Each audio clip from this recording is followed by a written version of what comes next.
Hey guys, today's topic is going to be a self reflection and one that I am sincerely happy to make. I'm not really sure how to get it started, so I'll just get started and see which direction this goes for me. I want to share with you guys how my first week at my new location performing a slightly different role went. For starters, I have done this role before.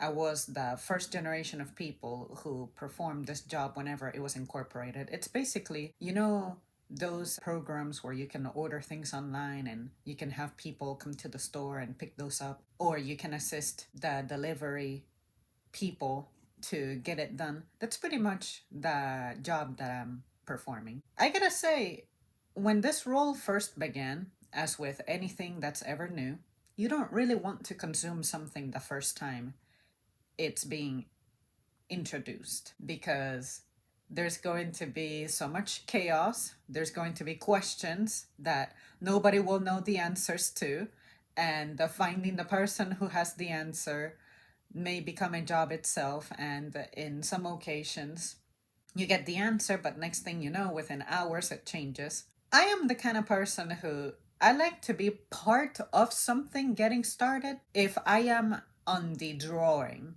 board. The reason I say that is because I believe in my thinking critically abilities, particularly anticipating disasters.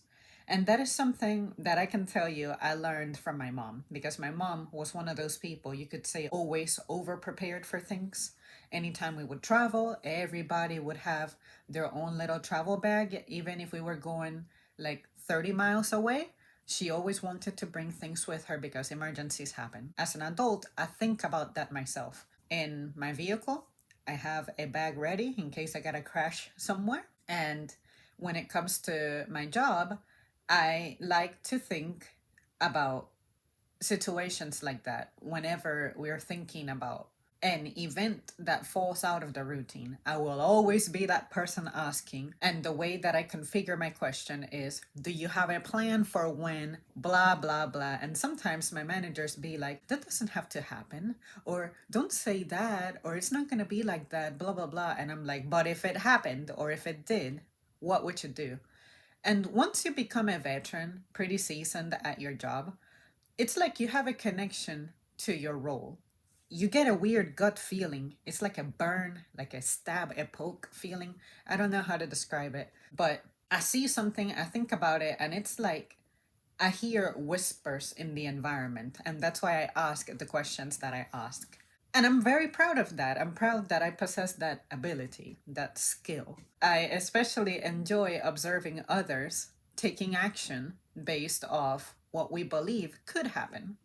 However, when this program was launched, again, I wasn't part of the executive meeting where they were planning for this, because a lot of the problems that we encountered when this program was launched were so stupid and so avoidable and so predictable that you can tell that only individuals who were not part of the day-to-day operations of a location would make mistakes like that. And the problem is that they begin to rely on our feedback, as opposed to, how about if, as you are planning to develop this program, you make us part of the development process, and that way those situations that took place once the program was live, we could have addressed them, and you could have launched a program that was not susceptible to being broken, because you're taking the feedback from people who actually are on the battle zone day to day.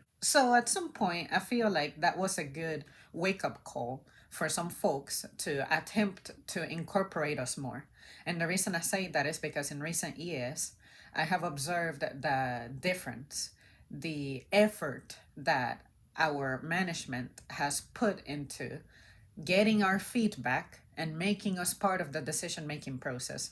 And that is something that I can respect because it reminds me of my own childhood when I would be consulted by my mom for any ideas or changes that she was thinking about that she knew would affect us. She's like, what do you think about this? How does that sound?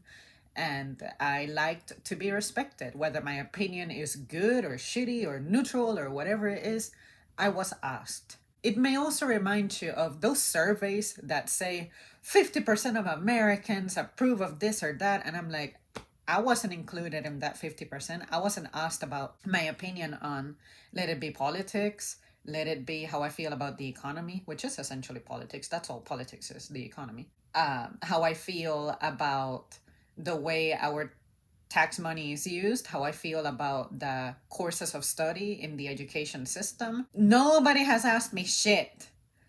Who are you asking?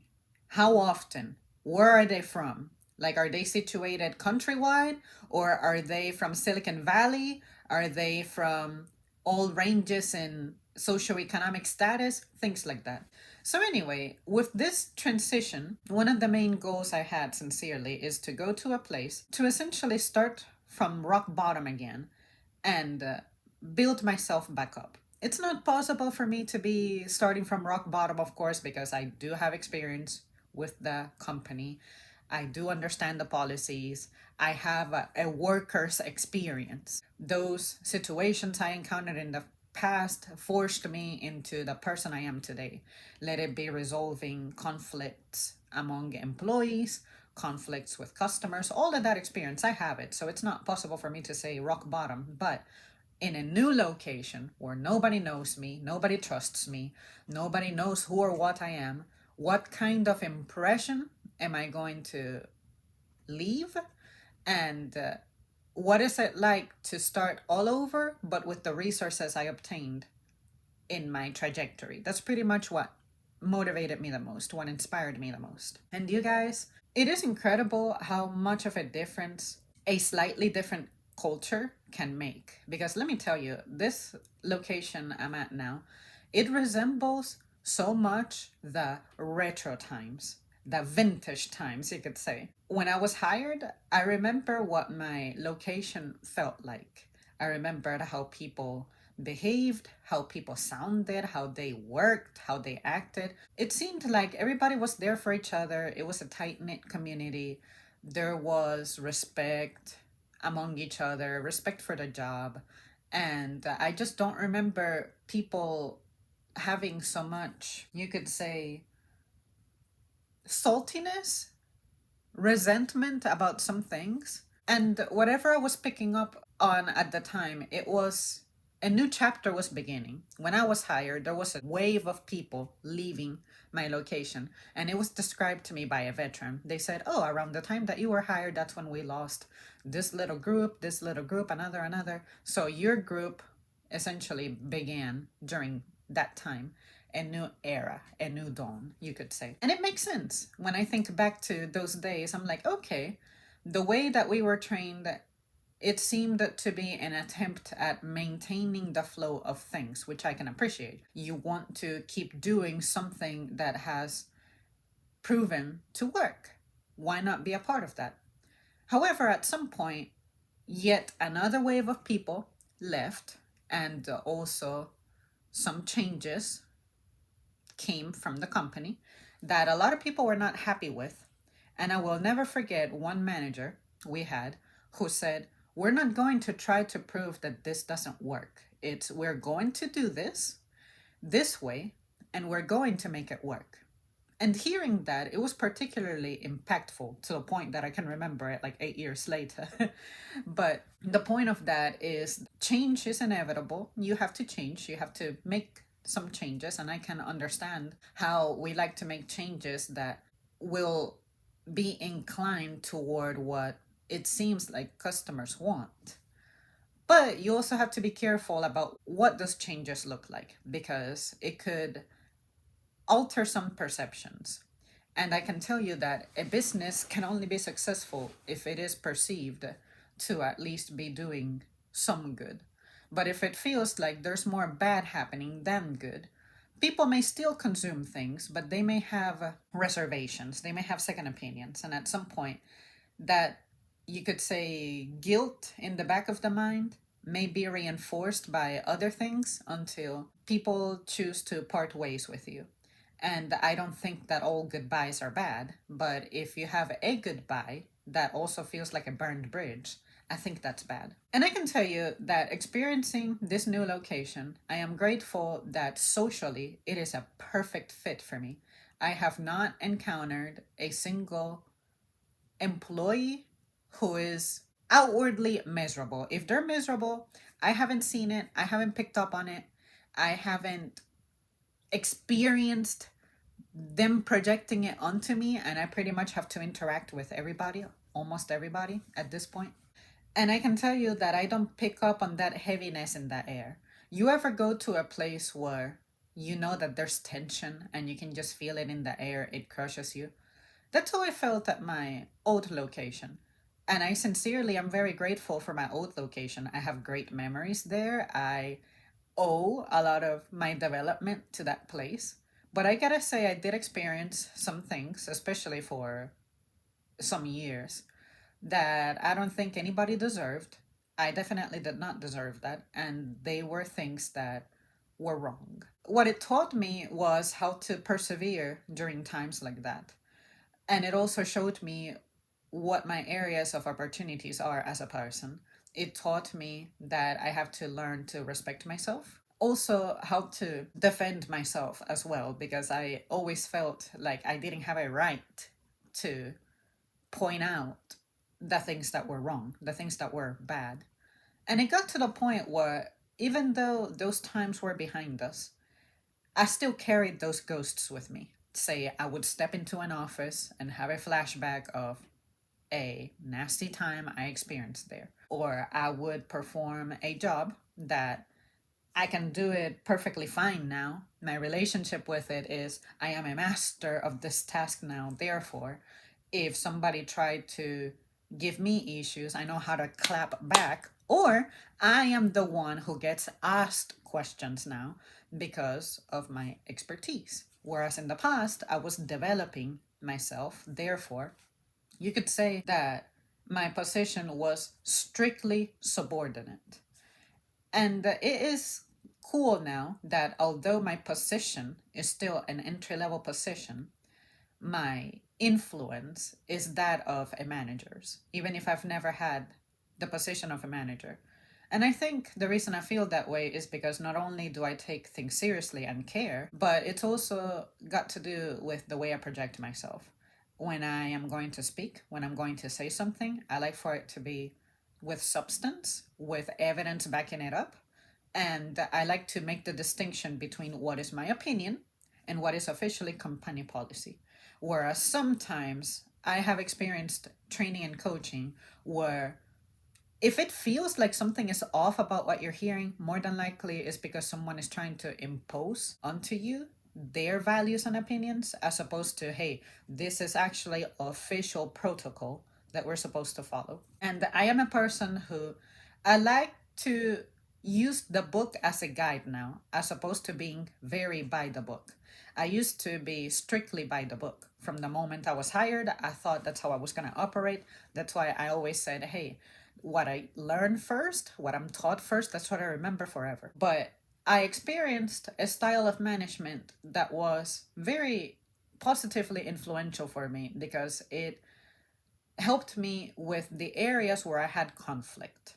The areas I have conflict are things like, let's say that the book says that you have to hold somebody accountable for something stupid, like you left a door unlocked. You can either really process that and make the other person feel bad about it, whether they take it well or not, or you can be forgiving and you can use maintaining morale as your reason for not taking action on that. In other words, I experienced a manager who did not sweat the small things, the things that, in their opinion, is stupid.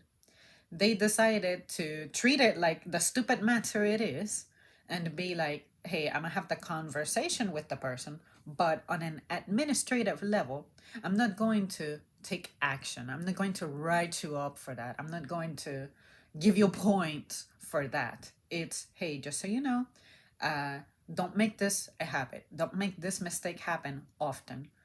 If it were to happen more than 5 times or so, maybe in like the course of a month, I may need to do something. But outside of that, no. And that is something that I was at a conflict with, because I said, well, in the name of covering my ass and doing what is expected of me, I'm going to religiously follow the outline. But to experience someone who has a personality similar to mine, which is I like to see people happy. I know what it's like to be stressed. I know what it's like to be hard on yourself, to be very strict, be under a influence to where you feel the tension of I cannot underperform at anything. It develops an unhealthy obsession. I had the unhealthy obsession of being very hard on myself. And that was one of the first things that I heard new management tell me. And at first, I was a little bit in denial. I knew that it was true, but I didn't want to fully accept it because I only know how to respond. I only know how to move, how to be productive. That is the culture of this place, after all. But to experience a management style that dared to do things differently and actually went against some protocol, it taught me to trust my instinct. If something is stupid, don't entertain it. And if something is going to be more rewarding, if you do it differently, then you do it differently until you can't do it differently. I can tell you that at my new location, that's pretty much the culture over there. One person needs something and everybody is eager to jump on and assist and help. And even if the person who would be most apt for addressing your question doesn't have the answers, they will take over for you, as opposed to you having to say, connect the next step. The other person already knows that the next step is going to be to inquire further. So, as opposed to you stopping what you're doing to make a call or ask around, somebody else takes over that effort for you. Somebody else is coordinating that for you. And I can appreciate that because at my old location, I'm not saying that we don't do that, but it is conditional. The 5 days I spent at my new location, every single one of those days, I experienced this consistent collaboration. Whereas at my old location, I felt like depending on who's there, it would determine what kind of day I was going to have. You could say we are not consistent. And that lack of consistency is something that we have always discussed, we have always pointed out, we have always emphasized how important it is. But I feel like it could never be fully addressed. I don't want to say that we're not doing our jobs or we're not training well. Is a single person who is at fault for this, but clearly there is a lapse in communication somewhere, a lapse in training somewhere. I too felt like I had lapses in training. And that is what led to me not being very confident at this role, because I always felt like I could never meet the targets because I did not have a veteran who was good at what they do influence me. I was a first generation worker of this program. I am the one who is supposed to be, I guess, developing the skill that will make this something that I can teach and make the next generation understand it. But the experience I had was that because we kept scrambling, dealing with a broken program, I didn't get to practice. I didn't get to train. I didn't get to be trained. And I became frustrated in the full sense of the word. Frustrated with myself, frustrated with the company, frustrated with the program, frustrated with my management, and frustrated with the management of my management. And what I do when I'm frustrated is I pull away. I like to establish a distance. Therefore, I requested that I not perform this job for a long time. I would do it maybe once in a while if coverage was truly needed, but I could go months without stepping foot on this program. That taught me, of course, that I have that challenge, which is the tendency of when I become overwhelmed with something, I only know how to get away from it. But now I have developed the skill of how to persevere more during times like that. And that is something that could only come with time. At the time that I was experiencing this, I was a younger person. I may have had experience at the job, like, say, being a worker, for maybe 5 years or so, but you could say that mentally and emotionally, I still had work to do. That is work that you never stop doing because life is seasonal. But let's just say that at that time, I needed certain resources to persevere that were not available for me at the time. And I think that the best thing I could have done was pull away so that I had the time to reflect on that and so that I could recognize that with that shortcoming existing, my aspiration to be successful in every sense of the word successful in this program was not going to be possible. And now that I have transferred and am under the management of someone I have worked well with, this is my manager friend who I was telling you guys about the tough goodbye. It just so happened that he's the one who runs this program now. I also use that as a motivation, as an inspiration. Like, hey, if this is a program that frustrated the crap out of me and it continued to frustrate me under management that was good for me, and I'm in a quest now to heal from those nasty times, you could say. If I have an opportunity to do this in a new place and working with someone who I know and work well with, and also go to a place where this person who is influential for me and worked well for me comes from, what is that like? I never changed my job before. I'd never changed my location before. And I've never changed, you could say, my position to be one of, I am over relying on other people to help me succeed. I have always self relied. I have always been independent and been like, okay, I'm the one who has to ensure my own survival. What is it like to trust the process of, sure, I gotta do my part of showing up, doing the job, and doing my best, all that, having the good attitude, positive attitude. But what is it like to trust others once again? Because at my old location, you could say I was a person in a position of influence. I didn't have the position of power because I didn't have the title. But just because I didn't have the title, it didn't mean that I didn't have power because of my trajectory. So now to go to a new place where I don't know where anything is at, I don't know people's names, I don't know how they run their departments. I know how my place does it, but they have a way of doing things. I don't know what their customers are like. I don't know how their management evaluates people's performance. You know how when you are somewhere for a long time, you're like, oh, this person is the shifty, you can expect this and that is going to happen. Oh, so and so is working today. They're chill. They don't mind if you, I don't know, play your own music or something. Those little details. I don't know anything about anybody except the handful of people who are at that location who I met at my old location and come from my old location, but they happen to have transferred over here. I haven't seen those people in like 8 years. Who are they now versus 8 years ago? All that. It was cool to see my past managers and how they have evolved. Some of them have the same role, some of them have actually demoted themselves. And it's just nice to see them being the same at their core, but in a different season now. And I also feel the relief of you are familiar to me, but it feels like I'm meeting you again because we're in a different environment. You're doing a different role. And that I myself have changed. I have grown since the last time we interacted. What is that like? I haven't experienced that. So I can tell you that the transition has been very positive for me. As I perform the role, I have experienced the little details that used to frustrate me from the past. They were creeping back up.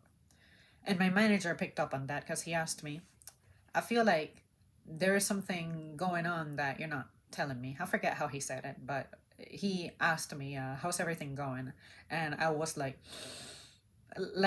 he, you could say, can read me because, like I have said before here numerous times, my semblance tells everything. You can tell when I'm happy, you can tell when I'm frustrated, you can tell when I'm worried, all that. He can read me. And then I told him, we need to talk, but I'm not prepared to have that conversation yet. But I can tell you that I feel like I'm not going to last very long at the rate that I'm going.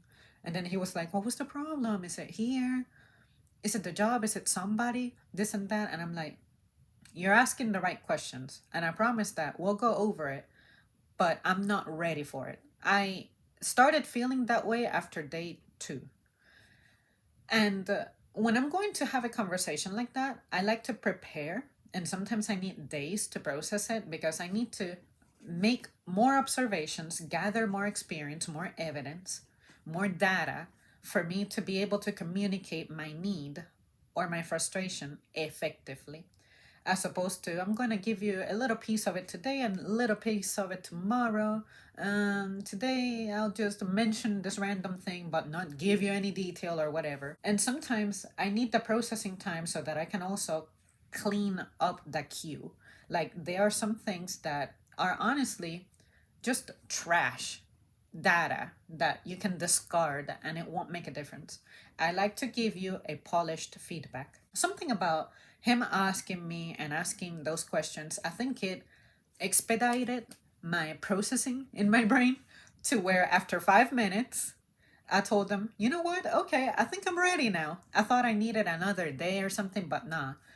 In my own time, I was thinking, I want to present what I need in a way that's not criticism.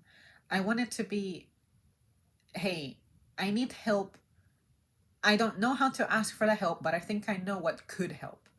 And basically, the challenge I experienced is that, first of all, when I got there on Monday, nobody knew I was coming. For some reason, there was a lapse of communication there, and I'm like, great, this happens here too. That has been a problem at my old location. I guess that is a problem here, but it's known to be a company wide problem because people who have come from other places, other states, they literally say, hey, communication sucks. And even when upper management asks for feedback, it has come up that they want to work on communication and they have developed good tools for communication. So when I saw that, when I heard that, I thought, okay, it's the same thing, same dynamic, just different faces attached to it. But anyway, he explained to me where the issue with that probably came from. And I said, okay, fair. I didn't think anything of it. I didn't let it damage my perception. I just put my guard up a little bit and be like, okay, I better talk more often, make sure that I say things and not assume that everything is being taken care of because it's possible that it may get missed. But there's a part of me that, because I've had sensitive people in the past get offended when I try to remind them of something, then to me, being someone who gives reminders is not a positive experience. But to have someone who embraces that, and that's what I had for the past 4.5 years, that meant a lot. It helped repair that challenge I had. Basically, the conversation was something like, when I got here on Monday, I was asked, you have experience doing this, right? And when I said yes, that was my mistake because I was pretty much left by myself. I was made to do the role, and that nobody really gave me a tour of the store. And remember that I asked you before I got here, am I going to be treated like I am new, like I am a fresh hire? Because essentially I am fresh to the store. So why not give me a new training, especially since my days getting trained for this, it's been a long time. Therefore, there are training resources that have been developed that I didn't have access to in my time when I was new to the role, because everybody was new to the role. But the training that I have is dated. Therefore, I want access to the current training materials, training tools, so that I can have fresh, new training. The app does not resemble what it looked like back in the good old days. The only thing it looks like from back then is the way that the items are displayed. but it still has new buttons, it has new features, it has new explanations, new buzzers, chimes. I want to know what all those sounds mean. I want to know how these timers work. I want to know how to read some of these descriptions, because sometimes what you read on that item does not match what's on the shelf. Sometimes the item is being repackaged and it doesn't look like what we have here. Do I have a button to tell the app that, hey, you need to update this photo because it's making it hard for me to locate the item visually because it does not match? Tell me, orient me. Do I tell you? Do I have a button on here to tell them? That I want all this information. What's saving me is that I'm astute and I ask questions no matter how stupid they are. And even my new supervisor is like, you're asking some very good questions. And I'm like, oh, get used to it, because I'm all about asking. And my manager, since we know each other already, he knows that I'm going to be that person who asks shit. So he's, in a sense, trying to anticipate what my questions may be and pre answering them. But the rest of the conversation went like, I'm ready for me to be trained, because I'm experiencing the same frustrations and setbacks I felt that made me quit this job in the first place. And as much as I love the location, unless I transfer to like back to customer service or something, I'm not going to last very long here. And I don't know. I think something just changed in that man, or I don't know. Maybe he came back to this plane of existence, but he was like, okay, if that's how you want to be treated, that's how I'm going to treat you. And I'm like, I thought that was clear. I thought before I got here, when I told you, hey, am I going to get the training and orientation and tours and computer training and all that? You said, of course. I was counting on that. But here I am on day 3 or 4. It was day 4. And that's not happening. So I'm kind of worried, because I'm starting to see my performance not only decline a little bit, but I'm starting to get frustrated because I see some things, but they're not obvious to me. And I don't like to learn things because I'm asking on the go. I like for myself to be paired up with a veteran, and that way I can shadow them, I can observe them, and they can shadow me, observe me, and tell me what are the things I'm doing that are causing me to waste time, to miss details. Polish me, polish the details. What are the things I could be doing better? To me, that is the definition of training. You practice and practice and practice, but training, sometimes I feel like the meaning of it is, I will expose you to the information, whether you absorb it or not. I don't care. You have been trained, therefore, it's over. To me, to train, it means to practice to become specialized. Training is not, okay, I get the information, I sign off on it, throw me into the field. I may or may not do it right. I can't be that way. I can't do that. That's not the way I was taught as a child. I was raised as a child. Like, for me to be shown something, how to do something, it's my instructor is breaking it down. They're dissecting it piece by piece. When I learned how to drive, I was learning how to drive since I was a child, because my mom would randomly describe things to me, or I would ask her, hey, I noticed that sometimes you make a right turn, but the light is red. You're running the red light. What's happening? And she's like, no, legally, you can make only a right turn if the light is red, obviously, if no one is coming. And there's no sign that reads no turn on red. You can do it because the distance is really short. And then eventually I learned the history of where that comes from. And it had to do with, I think it was the 70s when there was a gas shortage. That was an initiative that came out of that. It's to save on gas. You can make the right turn on red. Little things like that. Who is teaching me those details in my role? That is why I always ask, who are the leaders? Who are the managers? Who are the veterans? Who has been here forever? Who is the master of this job? I need to be led. That's what I'm requesting. And I don't like that I have to continuously put that out there and it's not becoming a pattern. Like if you're in a position where your role is to manage, influence, train, guide, embrace that, wear that cape, and everywhere that you go, be that influential figure. And if you stop doing that because someone reacted negatively to you, then fuck that person. But don't let that one person change who you're going to be from that moment onward if it's not a good change. Like, if you are someone who you like to tell people how to do things because that is your job, but you constantly encounter people who complain that you're a micromanager or complain that you tell them what to do and all that, that's their problem. Maybe, fucking maybe. If you don't like to be told what you do what you're supposed to be doing and you know that you have to be doing. But if your manager has to tell you to do something, it's because you're not reliable. You're not good enough to be independent. I never have my managers telling me what to do because they know that I know the routine, I embrace it, and I put it to practice. Therefore, I don't give them an opportunity to tell me to do something. And I do it because I like to cooperate and I like to maintain productivity. I don't do it because I don't want my manager to tell me what to do. Sometimes my manager will have to tell me what to do because the day changes. Maybe there's a call out and my role has to change a little bit. That's fine. But some people don't want to hear them being told what to do at all.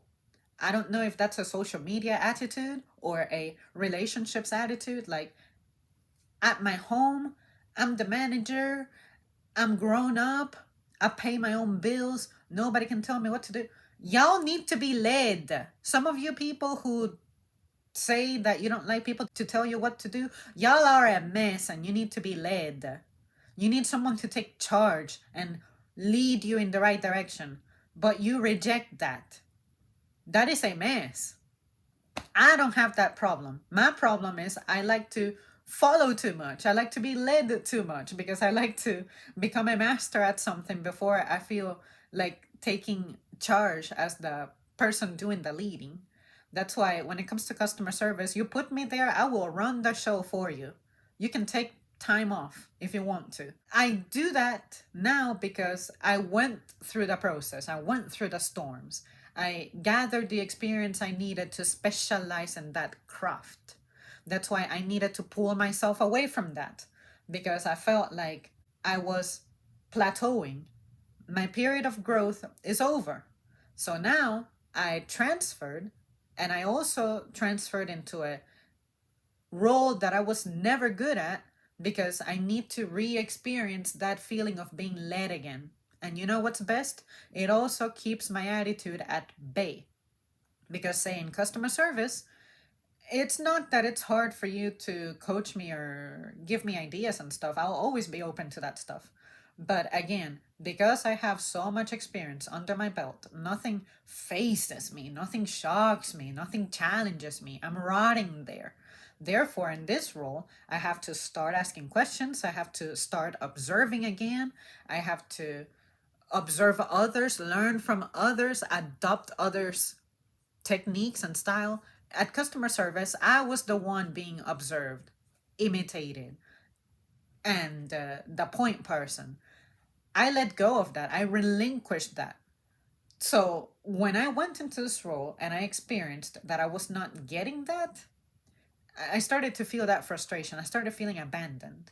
And then my manager said, you know what? That's probably definitely my fault because, yeah, it does seem like we threw you to the wolves. And I apologize for that. And I'm like, I'm not mad at you. I'm not mad at anybody. I'm just saying that I don't like that this happens more often than not. Like at our location, you know that happened. Like we hire new people and we throw them into the role, and if they ask, that's when we tell them. No, sometimes feed people information without them asking because you're pouring the information that can only come from a human and from a veteran who does this day in and day out. Share that information. That is what I'm looking for in my next coach, on my next master. The person who literally shows me how to read something.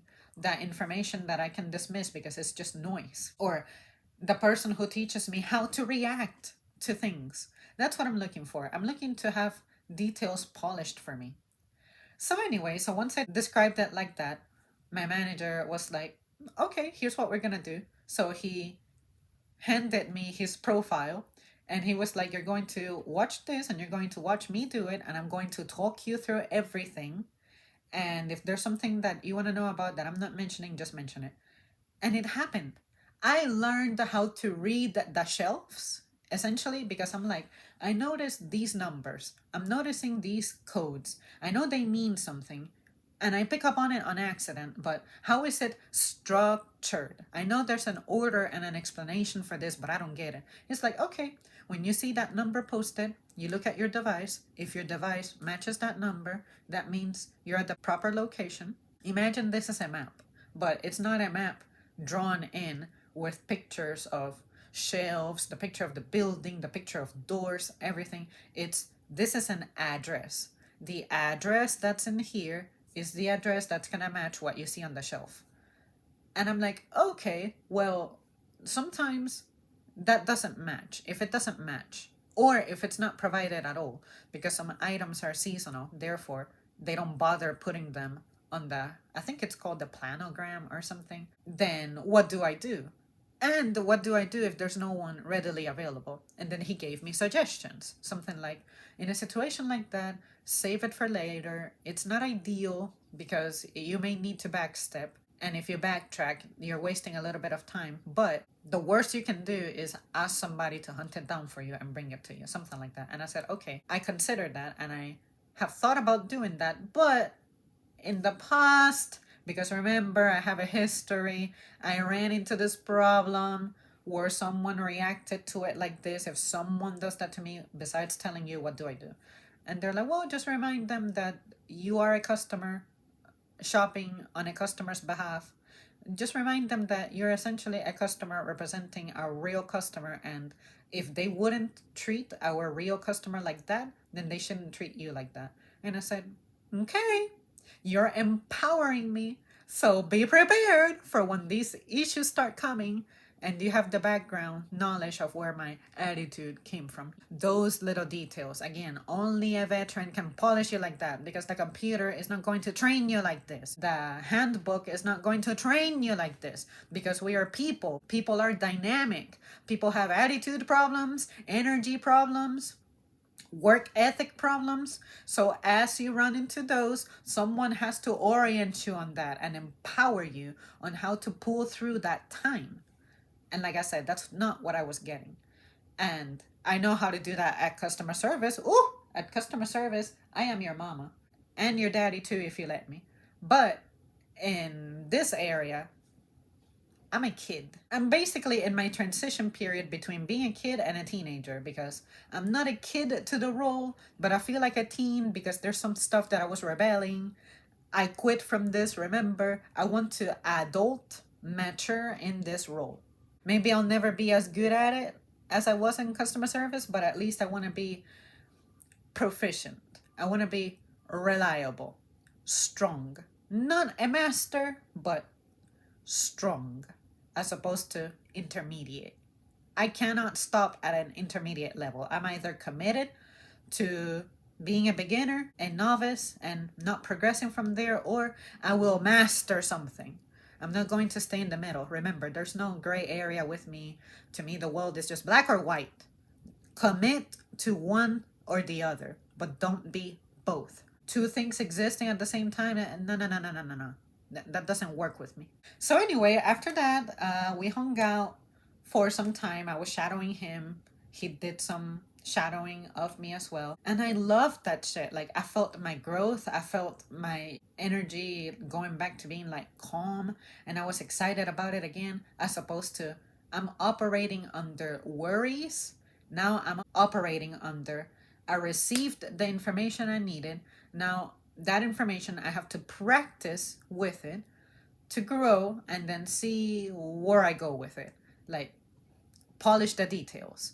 so that I can start mastering certain details. That is something that I stopped experiencing at my old location, because at my old location, unfortunately, the biggest challenge we had is coverage. There's always someone calling out, or there's always not enough people scheduled. Therefore, if I want to train for something, practice for something, in a sense, it's like you would be quietly discouraged because the schedule doesn't allow it. Or the person you want to ask, or the person who would be most optimal for you to be paired with so you can learn, we need to make them busy with something else. Or maybe that person, because they're busy with other things, they're overwhelmed already, they may need to either half-ass what they can do with me, or sacrifice me and be like, hey, realistically, it's not a good time, it's not a good day, or it gets canceled. My attempts at training had been canceled so much before that I looked at it as, okay, I can either make it happen, like as I master customer service and I understand what my powers are, and I am granted more freedoms, more liberties.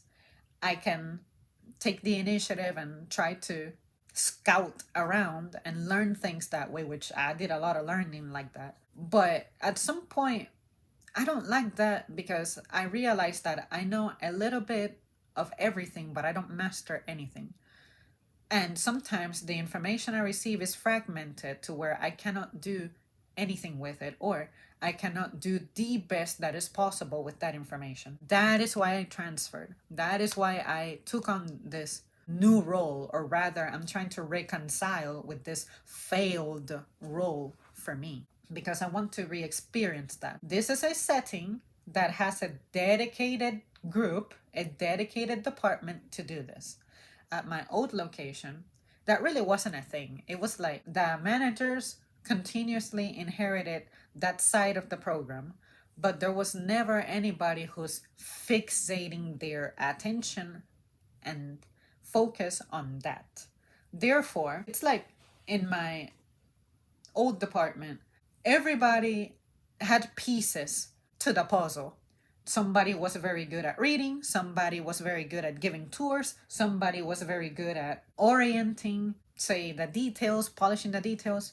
Somebody was very good at getting it done, but nobody had all those pieces together into one person, aka the master. Nobody was the master. I transferred to a place where they have a master, and that master has that time allocated to them to do master shit and take people like me, especially people eager to learn, to polish us, to refine us, to decontaminate me, the pollutants that I bring from my old location, the traumas, the issues, the negative experiences, all that. I am sent to the refinery with a master who will know what to do with a case like me. And let me tell you guys, I am so happy. Not only is the location great, are the people great, but I can feel my confidence coming back. I can feel myself learning. By the end of my first day, I had like that brain stretch feeling. And by the end of my second day, I was like, okay, this is fun, this is cool, this is exciting. It's draining some of my energy because I could feel a weird fatigue. It's not like, oh my God, I'm tired like a dog, but I could feel that excess energy I had is having to be redirected to learning. I started sleeping better too. Like, there were some nights I was still struggling to sleep because I had the pressure of, oh my God, I gotta make sure I don't oversleep, because if I oversleep, there's no way to remedy that effectively. Also, it's like my probation period. I don't want to leave like a bad impression or anything, but those little things, the excitement of, like I kept saying, I'm deliberately bringing chaos into my life, but I want to see how I look like on the other side of it. And I want to say, so far, everything that I expected, everything I hoped for is happening. And I come home and I don't feel any type of way. Like, nobody said anything weird, nobody said anything nasty, nobody tried pouring their misery onto me or said shit about the job, the company. Everybody is okay with what they're doing. Nobody's talking trash. Nobody has this attitude of, oh, did you hear what so and so is trying to do, what they're going to change, all that. None of that. I don't have to answer the phone. I get to be moving. I'm an energetic person, so I have to be constantly exploring the whole sales floor pretty much. I'm not stuck to one corner. Sometimes, especially as a cashier, you gotta be trapped on your cage for like 8 hours. And I like the register, don't get me wrong, but sometimes I just wish that it were more like Aldi, to where you can have people stocking, and if the lines start backing up, they will bring people to the register because everybody's trained on how to run the register or however they do things. That makes your day dynamic, less boring, more motivating. And I also enjoy witnessing other people in other departments having their own little camaraderie going on. It just seems like people are better motivated. It seems like even in their personal lives, I guess they're doing better. You don't look at somebody and think, oh, this person definitely has issues at home. And if they have them, they're not letting it bleed into the job, nothing like that. Whereas at my old location, I feel like because you know everybody for so long, it's like some people start taking certain liberties with you and oversharing. And I'm not saying I don't care, therefore, I don't want to hear about it at all. But at some point, I just wish that you didn't let your challenges define you. Like, imagine if I let my daddy issues define me. I would never have any male friends. I would absolutely revolt against my male manager. I wouldn't have a boyfriend nor be interested in relationships like that. I just cannot do that. To me, that is toxic. And unfortunately, I was starting to see a lot of that at my old location because it's kind of a culture in a sense. It's like this clique, this group of women in particular who they don't understand that changes they want to see require their input, but they're not willing to cooperate. And all they would do is because they're a group, they would crush others.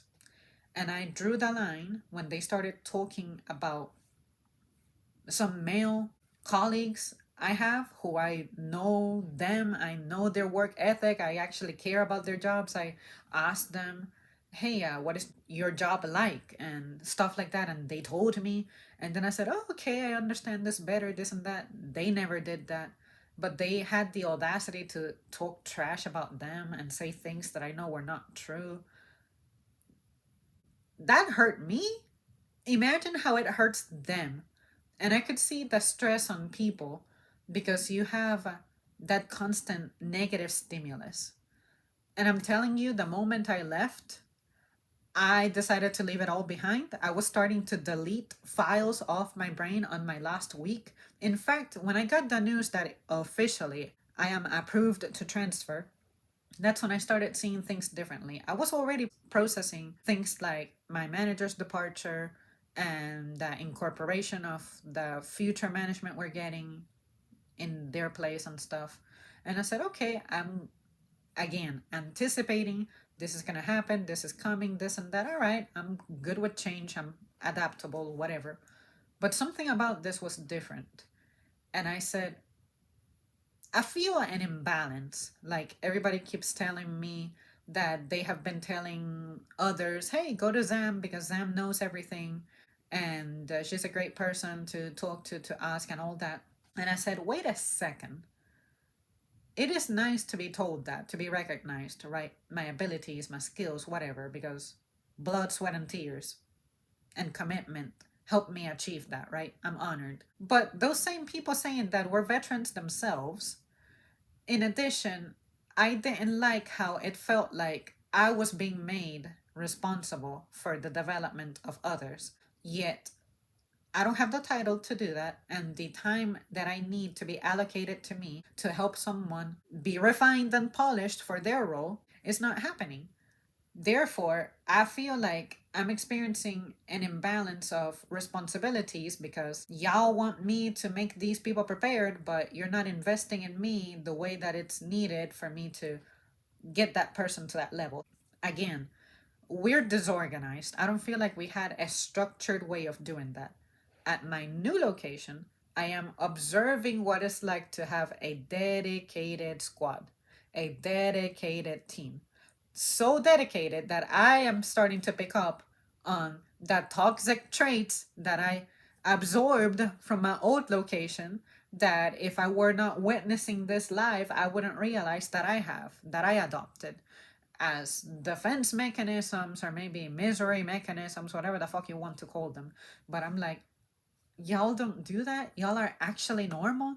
Now I understand why everybody I cared for and trusted at my old location, who I told them what I'm trying to do, they said, you're going to a perfect place to do that because over there, the people are like this, they have that, they do things like this, blah, blah, blah. It'll be a perfect fit for you. There was a part of me that was thinking they were just saying that as a filler comment, and they were like, yeah, I'm happy for you and all that. Like, I knew they were being sincere, but I just did not picture in my brain what that would look like. But now to be experiencing it in the flesh, I'm like, oh my god, it's like Sweet Zam is coming back. Sweet Zam is what I call myself when I was new. When I was new, the way I was raised, good manners, polite, impeccable behavior, all that, before my experiences, my combat wounds, my battles, the hurt started taking place and all that. I remember how I was. I was a very sweet, kind, polite, timid, but generally happy, positive person. But I started morphing into this negative hater, and even you guys in the comments would say that I seem angry all the time or that I talk trash and stuff, and I'm like, you're not about to deny my experiences. My experiences make me feel the way that I feel, and period. Like, some things are wrong, some things are bad, blah blah blah. I'm not going to cover the sky with my thumb. It is what it is. And then I started observing that over there, even the people are different. And I have experienced that before when I have worked a shift at a different location. Some people are genuinely happier. And over there, it seems like even their customers are happier people. They see me coming, they have common sense, they move out of the way. Before I even get to say excuse me or whatever, they see you from a distance. They don't pretend you're not there, or they don't give you an attitude like you're inconveniencing them. It's no. They understand that I need to go through, and they make an effort to take themselves and their shopping cart and push it out the fucking way. Or sometimes they will profusely apologize. Even the workers be like that. Everybody has severe apologitis. I remember when I had severe apologitis because we're polite people. Again, it's so hard to do this, but I gotta look at it objectively. Those things that I was complaining about and despising about my old place, those are not problems that I'm encountering over there. And I am so happy. Like, I feel that change in my energy. I don't feel the fact that I wake up at 4:17 or 4:20 a.m. I don't feel it at all. I don't feel the fact that I've driven round trip an hour and a half, whether there are wrecks, traffic is backed up, or people and their crazy ass maneuvers and tailgating me and all that. I just stay calm. I come home and I'm like, shit, I gotta prepare for the next day. I don't have as much time for this. I don't have time to make it to the gym. What can I do at home? I can at least get on the treadmill for my hour at the very least. Like, I still have energy, motivation, and drive to do those things. I'm not in like self destructive patterns possibly developing. It's nothing. I get up, I wake up, and maybe I could have used another hour of sleep, but I get moving. Like, I want to leave here by 5:05 a.m. to go in at 6, and that is exactly what I do. By the time 5:05 rolls around, I'm already in the car, opening the door. I like that. I have structure again. Whereas over here, my job was like 12 minutes away. I would get up as late as I humanly could to punch in, maybe like 2 to 3 minutes before my grace period was over. Does that sound like someone who's happy and motivated to you? No. Currently, me, I'm going back to that structured way I've always been. Like, I know how to schedule myself, I know how to conduct myself. My organizational skills that I've had since I was a kid, all of that is like coming back to me. I'm putting it into practice again. I had it all dormant because, again, I lacked that drive. But now, because I'm rocking my own boat, it's like, I don't want to be that clown anymore. I want to be that person who's on time because I know what it's like to be respectful and to have your time respected, all that. I'm excited. I'm genuinely happy. I get excited talking about the people I'm meeting, the way they have helped me, the advice I'm getting, my role, which again, I'm reconciling with a role that I always said I hated, but now I'm actively pursuing it. And now I'm like, oh, I understand why I hated it, but I realized that I didn't have to feel that way. But there was a part of me that never believed that I never could overcome that and that I didn't have to feel that way. Things didn't have to be that way because my old location couldn't show me otherwise. All I had was that continuous perception of things not working, things not going well. But now that I'm in a place where it's going well and it's working, and they have different features that they have available to them, but we don't have, therefore, my training at my location, even if I would have maxed it out, it's still incomplete because the other side has more programs incorporated into that program. I'm getting a richer training, richer experience. I'm learning new things, learning a new way of doing things with different tools too, because even the materials that they use are slightly different. And I like it. I didn't think that I could have a good job again, a good day at work again, or genuinely enjoy showing up to work anymore. And it's crazy to me that this opportunity had potentially been there the whole time, but I couldn't conceive it. And I'll never forget when my manager was about to leave, he was like, I'm taking you with me to the name of the city. And I was like, I literally laughed on his face. But it seemed like that was the seed being planted. And then I trolled the manager who was my manager's assistant over here. I was like, you do realize he's taking me with him, right? And my other manager laughed at me saying that. And again, by that time, I had no intention of going anywhere. And like I said, I was saying my tough goodbye to my other manager. I thought it would be routine and just keep washing my armor with all the dents and cracks in it.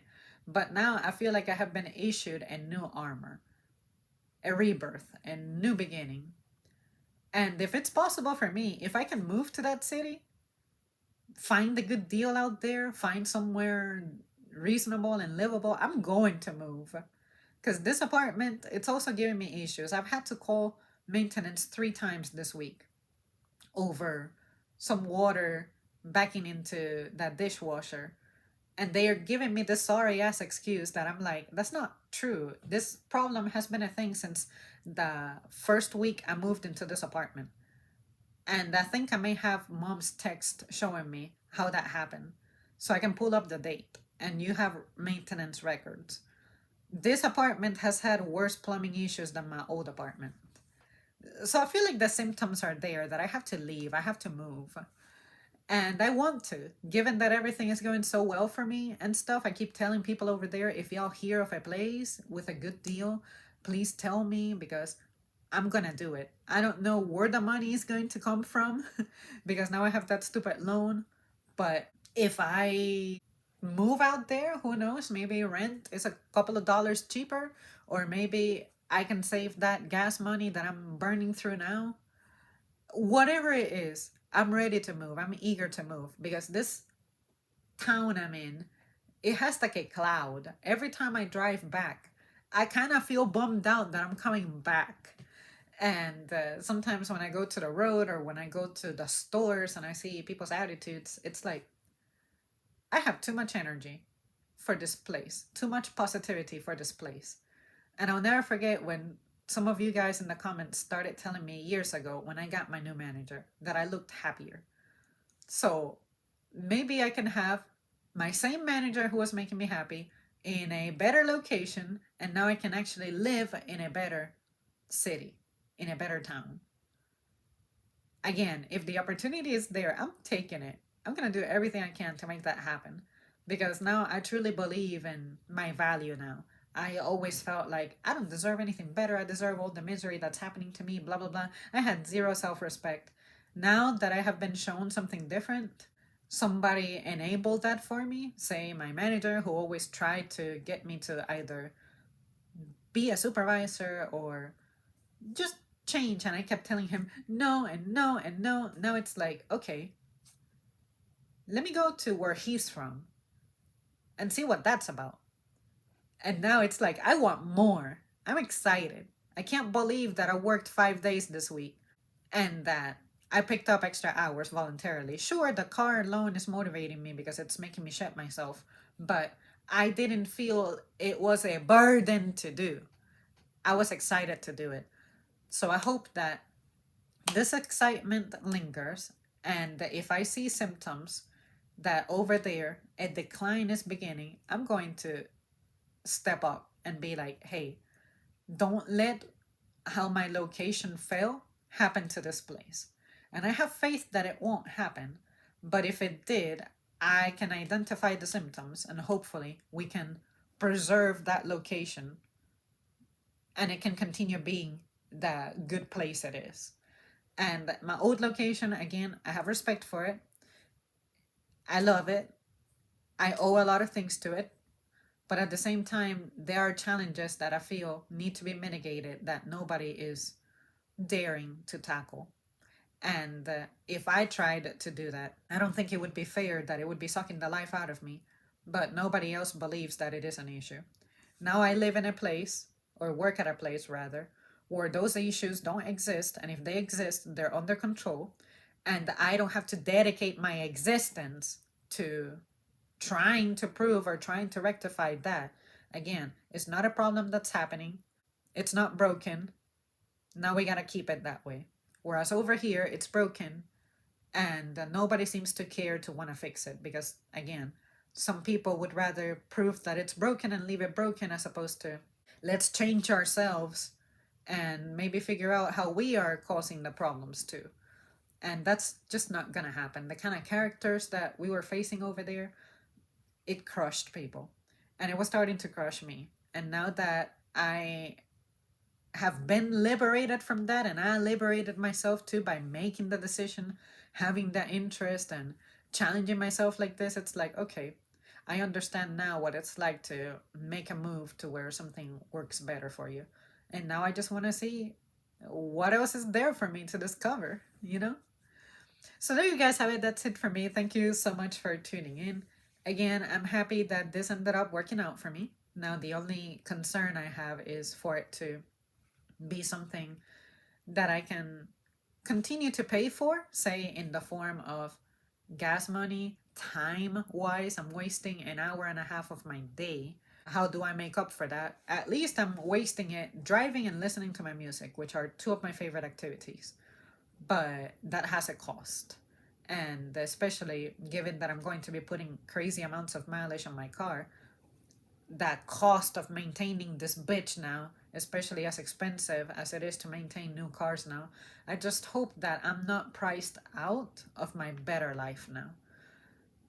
That's the biggest concern I have. So hopefully a full-time opportunity comes up that I can indulge in. But if I'm going to be full-time, I don't think I can afford to have this commute going on because that's even less time for myself. And at the end of the day, I have a health that's deteriorating slowly but surely that I also have to factor in. And that's the balance I'm trying to find. Like for right now, as a part timer, I have the freedom of accepting or declining certain shift offers. I'm trying to take as many as I can. But if the full time opportunity came up, I will have to move. Otherwise, incorporating that commute, that extra hour and a half in my day that I'm wasting, and having to sleep even more or trying to make an effort to sleep even more, that would be an extra hour that I'm wasting in an effort to, hey, keep my body powered up. I'm going to have to make a big decision. And I think I'll be ready to make it, but the problem is, what will it look like? And I just don't want to make that change, but I won't have the proper tools to support me, if you know what I mean. It's like, okay, moving, I can do that, but it's costly. And with that thing parked outside, my flexibility with money is not the same as I had over a month ago before my wreck happened. So it's one of those things of the opportunity is there and I want to indulge in it, but there are things that I can't ignore. So we'll see. We'll see. I'll keep you guys posted for sure. But for right now, this has been an excellent move, and I cannot wait for my next shift. And I can't believe I'm saying that. Okay, that's it. Bye.